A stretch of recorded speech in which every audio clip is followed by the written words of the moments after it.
Hi guys, so here we are in this second video of the series Matt's Facts, and today, as promised, we're going to be looking at that Piriformis Syndrome.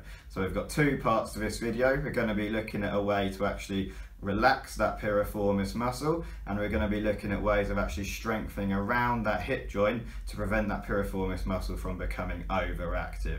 So what we know is that stretching for that piriformis muscle can actually be quite hard because all of the other gluteal muscles around the area actually take on a lot of that tension before the piriformis muscle itself. So what we do know about the piriformis muscle is that actually it is an external rotator of the hip in neutral, which none of the gluteal muscles are. So a good way of actually causing that muscle to relax is a contract relax exercise. So what we're going to do is, with Will here in an external rotation in this neutral position, we're going to ask him to squeeze this in between his feet. And what I want you to do is to squeeze that for 5 seconds, Will, and then I want you then to relax for 10 seconds.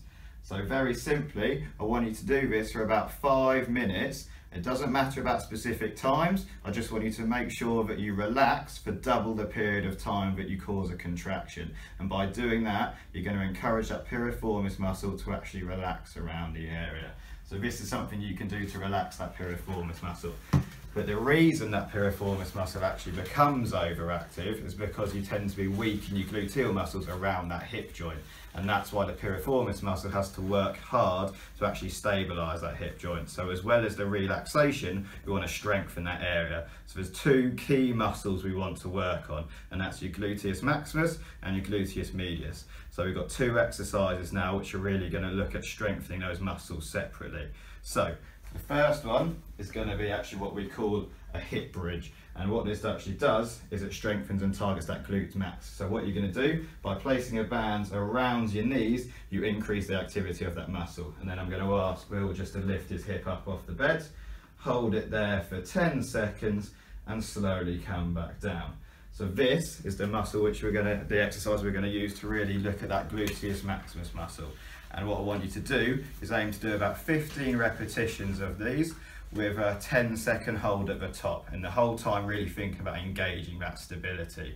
And then what we're going to look at is looking at this glute medius muscle. Is actually the best exercise for activation of that is a side-lying abduction. And again, you're going to use the bands to give an added resistance. So you're going to come up, hold it at the top for 5 seconds, working on that contraction of that muscle, and then slowly come back down.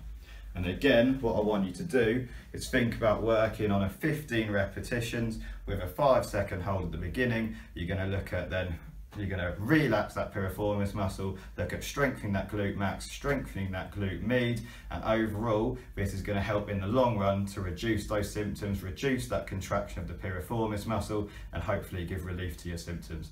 So this was Matt's Facts, looking at the Piriformis Syndrome. Thanks guys, and we'll see you in a couple of weeks for the next video.